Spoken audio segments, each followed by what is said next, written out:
The cold iron chains rattled as Kira shifted in her corner of the dimly lit prison cell. Her eyes, puffy from days of silent tears, stared out of the small barred window, watching the distant stars twinkle like cold, unfeeling pinpricks in the vast, oppressive blackness of space. The smell of stale air and the metallic tang of blood clung to the walls. The prison was alive with the sounds of muffled voices, the clang of chains, and the occasional, terrifying shouts of guards enforcing the Jatak's brutal rule.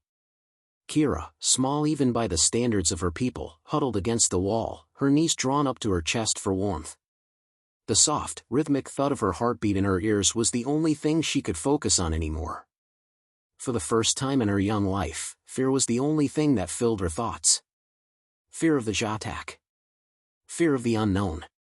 Fear of never seeing freedom again. Her people had once been peaceful, living in harmony with nature, communicating telepathically with their world. But that was before the Jatak arrived, before they enslaved her kind, taking away everything that made them who they were. Now, Kira was just another slave in their dark, heartless empire. A little alien girl, broken by the weight of her chains. The guards had told her time and time again that her people were weak, that no one would ever come to save them. And for a while, she had believed them. How could someone like her, fragile, with no powers left, fight against such an oppressive force? But she hadn't given up entirely. A sudden noise broke through her thoughts, a door opening, its hinges groaning in protest. The sound was different from the usual heavy footsteps of the guards. This was lighter, almost cautious. She glanced up, her heart pounding in her chest. A figure stood in the doorway, silhouetted against the dim light from the hallway. Her first instinct was to shrink back, but something stopped her. The figure was human. Kira had seen humans before. The Jatak had captured a few, thrown them into cages like animals, and paraded them around as trophies. But this one was different.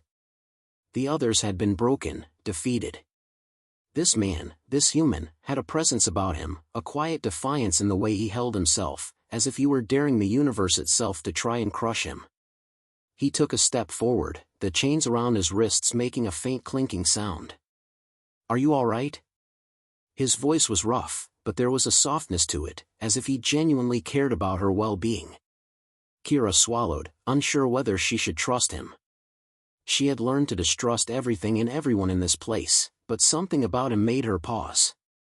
She nodded slowly, her voice barely a whisper.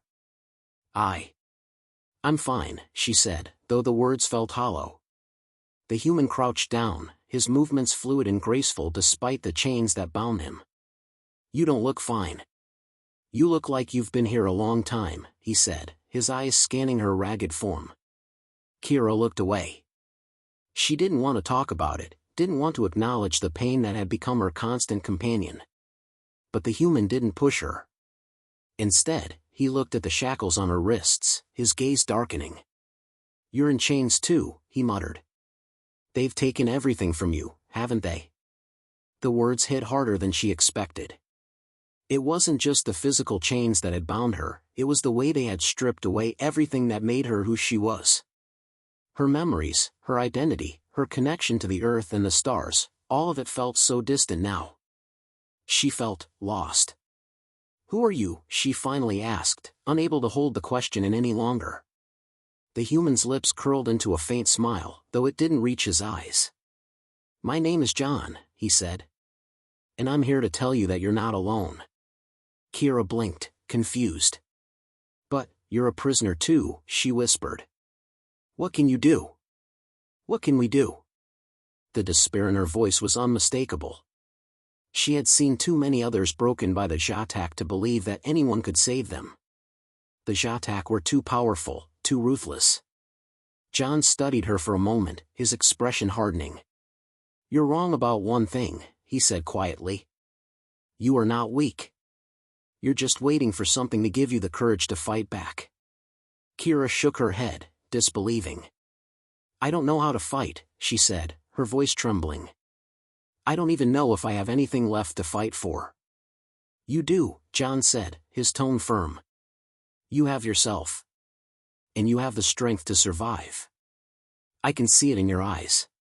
Kira stared at him, unsure of what to make of his words. She had never seen a human like this before, someone who wasn't afraid. The others had been broken, resigned to their fate, but John had a fire in his eyes. A fire that Kira hadn't seen in a long time. He leaned in closer, lowering his voice. I know it's hard, but you can't give up. There's more to you than you realize, and there's more to this galaxy than the Zatak. You're not their property. You never were. His words stirred something deep inside Kira, something that had been buried under the weight of her despair. Hope. For the first time in what felt like forever, she allowed herself to believe, just for a moment, that she could be free. Before she could speak again, the sound of approaching footsteps reached her ears. The Zatak guards were coming. John stood up, his face hardening. Remember what I said, he whispered, his eyes meeting hers one last time. You're not alone. And you're not weak. The door to her cell slammed open just as John stepped back into the shadows. The guards entered, their cruel eyes sweeping over her before settling on John. Time to move, human, one of the guards growled, pulling him roughly by the chains. No more talking. But as John was led away, Kira's heart raced. The brief interaction had left a mark on her, something in John's words had planted a seed. She wasn't alone. And perhaps, just perhaps, she wasn't as helpless as she thought. Her chains rattled as she stood, a spark of hope flickering inside her. The human was right. She wasn't weak. And maybe, just maybe, she could still fight back. Kira sat still, her heart thudding in her chest, the memory of John's words replaying in her mind. She was not weak. The thought echoed through her, louder than the clanging of chains or the cold, metallic air around her. She wasn't sure what that meant, what she could do with it, but the words felt like the first real breath of air she'd had in a long time. They settled deep within her, shifting something fragile inside, something she thought had long been shattered. The Zatak guards had dragged John away, their mocking laughter fading into the distance. They had always been cruel, always seen her and the others as little more than tools to break and bend. Kira had learned to accept it, to survive in the quiet shadows of her prison. But now, the faint stirrings of rebellion began to claw at the edges of her consciousness. She couldn't let this moment slip away.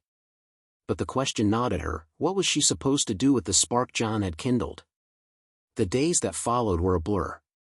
The guards came and went, their harsh commands, their cruelty, a constant hum in the background of her existence. But now, Kira noticed things more sharply. The rusted bars of her cell. The heavy boots of the guards. The strange silence that enveloped the place after John had been taken away. It was as if something had shifted in the air, and the weight of it pressed on her chest like a 100-pound stone. She didn't see John again for several days. The Zatak rarely allowed prisoners to speak to one another, and when they did, it was always accompanied by a threat or a slap across the face. But one day, as the guards were changing shifts, Kira's cell door opened. A harsh voice barked at her to move. She expected to be dragged to the workyards, but instead, they led her down a narrow corridor, one she hadn't seen before. Her heart raced as she followed the guards, each step heavy with confusion and fear. Where were they taking her? What had happened to John? The hallway twisted and turned, its walls damp and echoing with distant cries. Finally, they stopped at a large, reinforced door. One of the guards muttered a command, and the door slid open with a mechanical hiss. Inside was a large chamber, dimly lit and filled with the buzz of strange, unfamiliar machines. At first glance, it looked like a storage room, but the long metal tables covered with strange instruments told a different story. In the center, standing next to a locked cage, was John. He was covered in bruises, his face a grimace of pain, but he was still standing. His eyes, however, were focused, not on the guards or the machines around him, but on Kira. "You're alive," Kira whispered, her voice trembling as she was shoved forward. She felt a sudden surge of relief mixed with fear. "I thought." John's lips curled into a weak smile. "It'll take more than that to break me." His voice was hoarse but steady. "I told you, you're not alone." One of the guards smirked. Move them to the cage, he ordered. Kira's heart sank as the guards roughly shoved her into the cage with John. The door clanged shut behind them, the lock snapping into place with a finality that sent a chill down her spine. She turned to John, her voice barely a whisper. "What is this place?" John's gaze didn't leave her as he spoke, his tone serious. "This is where they break the strong ones," he said quietly. "This is where they learn the true meaning of weakness." Kira frowned, trying to process his words.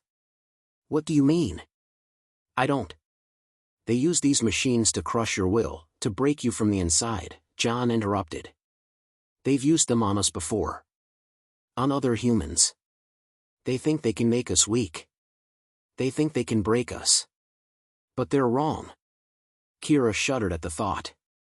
She could feel the fear rising in her throat, the image of those terrible machines more terrifying than the chains around her wrists. "But you didn't break," she said, staring at John, her voice barely a whisper. "How? How are you still, you?" John's eyes were steady as he met her gaze. "Because we're Deathworlders, Kira," he said, his voice low and powerful. "And we don't break. We don't bend. We survive." Kira's brow furrowed in confusion. "Deathworlders?" John gave a short, almost bitter laugh. "Humans. We come from a planet where every living thing is out to kill you. The environment, the animals, the plants, they all want you dead. You either adapt or die. There's no middle ground." Kira swallowed, her mind racing. "So, you're saying, you're strong because you come from a place that kills you?" John's gaze softened slightly. "Not just because it kills us. Because we fight. Every day. Every moment. We fight to survive. That's why we're different. That's why the Jatak underestimated us. They see us as weak, as less than them. But we've survived worse than anything they could throw at us." Kira couldn't look away. She saw the conviction in his eyes. The strength that came from within. For the first time, she understood what he meant. Humanity, these humans, had been forged by survival. They weren't weak. They weren't slaves to their environment. They had adapted. "But they're still going to break you, aren't they?" Kira whispered, her eyes falling to the machines. "You're still their prisoner." John exhaled, looking at the cold metal walls with a mixture of defiance and acceptance. "Maybe. But if they think that's the end of it, they're dead wrong. And I'm not talking about just me. We've all got something left to fight for. The humans, we fight for our lives. And I'm not going down without making them regret this." Kira looked at him, her breath catching in her chest. This human wasn't like the others. He wasn't broken. He wasn't afraid. And suddenly, in the darkness of that cage, she felt a spark of something else, something she hadn't allowed herself to feel in a long time: hope. Before she could speak, the door to their cage opened with a loud clank. A Jatak officer stood in the doorway, his cold eyes scanning them both. His gaze lingered on John for a moment before he spoke. "You'll be the first to experience the new method," the officer said, his voice chilling. "We'll see if your resistance holds." Kira's heart pounded in her chest, but before she could react, John's eyes met hers, a faint, determined smile on his lips. "We'll see," he said quietly. "We'll see if they can break us." And in that moment, Kira realized something. The Jatak might have had them trapped, but they had underestimated one thing: the strength of the human spirit, and the unyielding will to survive. The machine hummed to life, its cold metallic arms gleaming under the dim lights. Kira could hear the soft whir of the gears turning, a sound that felt too sharp against the silence of the cage. Her eyes flickered toward John, whose face remained stoic, though his jaw was clenched tight, as if bracing for something horrible. Her own stomach tightened with fear. The Jatak weren't known for mercy, and their methods of breaking prisoners were infamous. They had placed Kira and John in the machine's grip before, but this time, there was something different. A sense of finality hung in the air, as if they were being led into a point of no return. The Jatak officer, towering and impassive, stood beside the machine, overseeing the procedure with the detached calm of someone accustomed to inflicting pain. "You think you're immune to this?" the officer sneered, his alien face twisting into a smirk. "No one is immune. Not even you, human." Kira shivered at the sound of his voice. The guards had made it clear that these machines were designed to break not just the body but the spirit. They stripped away everything: hope, strength, will. Everything that made a person who they were. And Kira knew that if they succeeded with John, then her own breaking was inevitable. John, however, seemed unfazed. His gaze never wavered from the officer, a flicker of something in his eyes, something hard, unyielding. "Do your worst," he said, his voice low but filled with an intensity that made the officer pause. "You think you can break me with machines? You've forgotten what humans can endure. You've underestimated us." The officer's smirk faltered for just a moment, a tiny crack in his confidence. But then he recovered, signaling to the machine's operators with a sharp, clipped order. The device clicked, and Kira's breath caught. The cold, metallic arms moved in sync, closing around John's wrists, locking him in place. Kira's heart raced as the officer activated the machine, a low hum filling the space as it began its work. John didn't flinch. The machine's needle-like instruments pressed into his skin, extracting samples, sending pulses of energy that would normally incapacitate any normal creature. But John was no normal creature. Kira watched, her pulse drumming in her ears, waiting for him to scream or collapse. But he didn't. He stood tall, his eyes locked onto the officer with a defiant fire that wouldn't be extinguished. The Jatak officer's impatience grew. He leaned forward, sneering at John. "Why won't you scream?" the officer demanded, his voice filled with disbelief.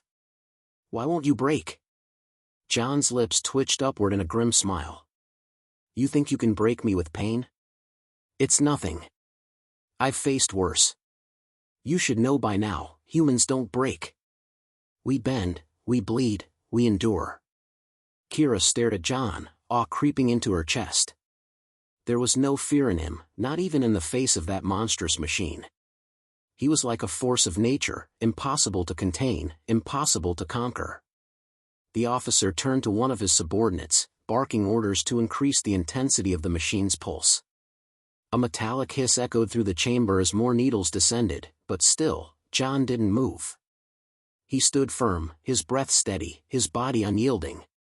Kira wanted to shout at them to stop, to beg for mercy, but she remained frozen. Her hands trembled where they were bound, and her mind raced.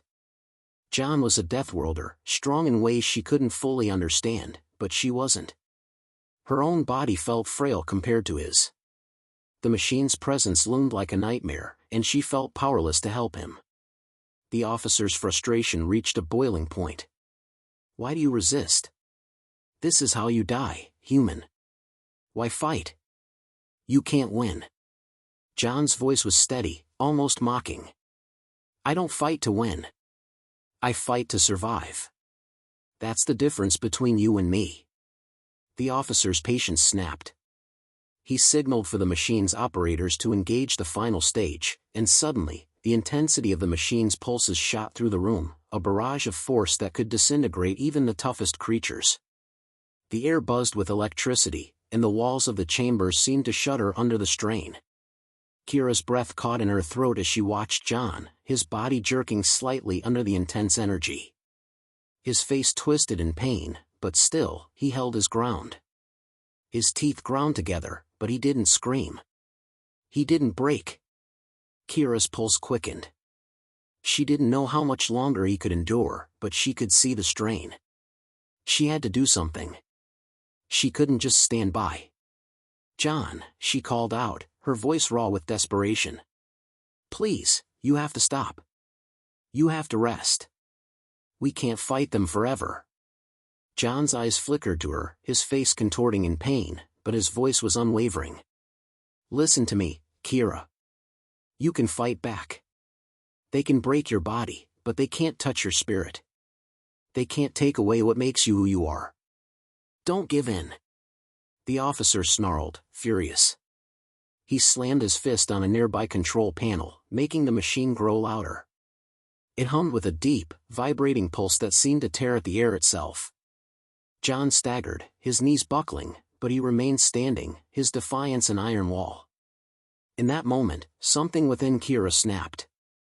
Her fear, her doubt, everything that had held her back, she threw it aside. She wasn't powerless. Not anymore.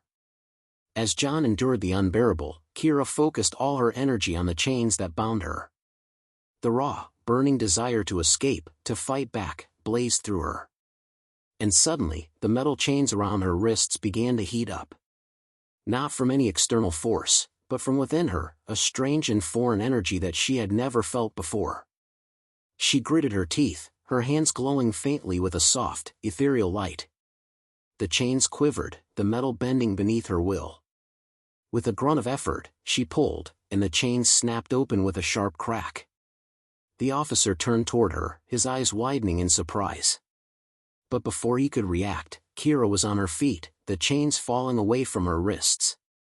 "I won't let you break us," she said, her voice stronger than she'd ever heard it before. With a sudden, desperate surge of strength, she lunged at the officer, grabbing a fallen weapon from the ground. The officer's shock turned to rage, and he reached for his blaster. But Kira didn't hesitate. She fired. The shot hit him square in the chest, and he crumpled to the floor in a heap. Kira turned to John, her breath ragged. "We're not done yet," she said, offering him her hand. John looked at her, a glimmer of astonished respect in his eyes. He took her hand without a word, his strength returning as he stood. Together, they faced the broken machine, the now defenseless prison around them. They weren't just surviving anymore. They were fighting back. The door to the chamber slid open with a mechanical hiss, sending a cold draft into the room. Kira and John stood in the center, facing the shattered remnants of the machine, the officer now nothing more than a heap of alien flesh on the cold floor. The silence in the room was deafening. It felt as though the universe itself had paused, holding its breath, waiting for the next move. John wiped a streak of blood from his lip, his breathing ragged but steady. His eyes, still burning with that defiant fire, flicked toward Kira. She stood tall, her face flushed with exertion, her hands still crackling with the strange energy that had set her free. "You did it," John said quietly, almost to himself. "You actually did it." Kira shook her head, still in disbelief. She had never felt power like that before, the heat of the chains bending beneath her touch, the sheer force of will propelling her into action. She had never believed she was capable of it. But now, standing beside John, she knew that something had changed inside her. "You were right," she said softly. "We can fight back." John gave her a tight smile. "Of course we can. And now that we're free, it's time to make them regret ever underestimating us." Kira looked around the chamber, her heart hammering in her chest. The walls were lined with cold, metallic surfaces, and the air was thick with the scent of sweat and blood. She knew that their victory was only a small piece of a much larger puzzle. They had broken out, but the real battle was just beginning. "They'll come for us," Kira said, her voice hardening. "We're not safe yet." "You're right," John agreed. "The Jatak won't let us slip away that easily. But we've got one thing they don't have, hope. And we've got humanity's stubborn streak. We don't give up." Kira nodded, her mind racing. They couldn't just stay here. The Jatak would be mobilizing forces, and every minute they spent lingering was a risk. They needed to move, to plan their next steps carefully. "Where do we go now?" Kira asked, her eyes scanning the chamber for any kind of exit. She had no idea where they were in the prison complex, but one thing was certain, the clock was ticking. John's eyes flickered toward the far wall, where a narrow hallway led deeper into the prison. It was their only option. He moved toward it, Kira following close behind. "Through here," he said. "I've been in this place long enough to know there's a way out.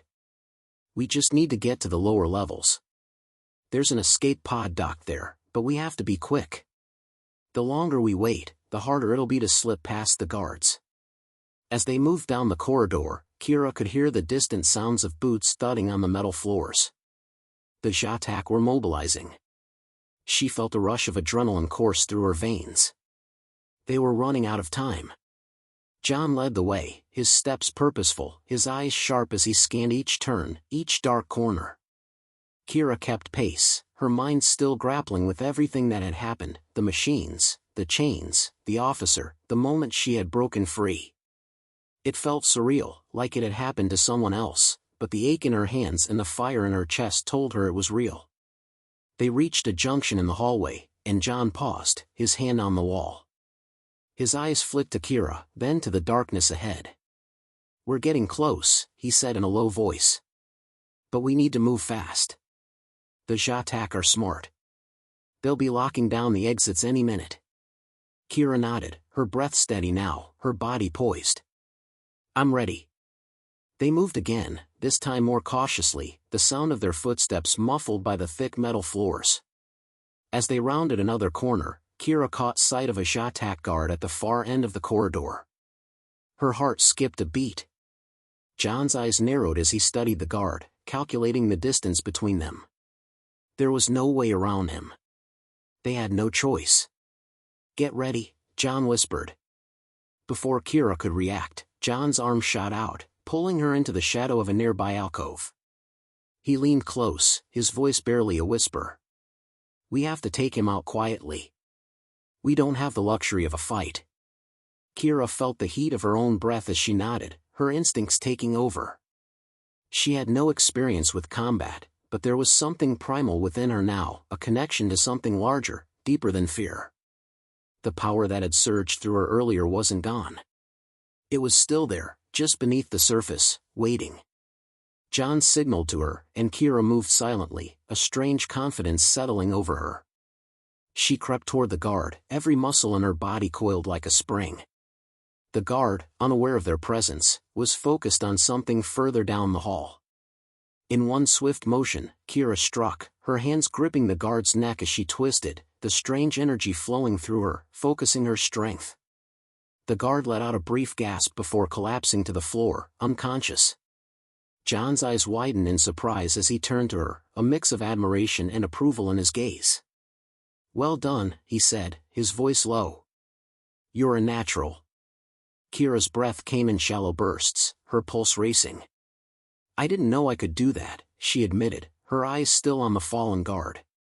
"But it felt right." John clapped her on the shoulder. "It's instinct.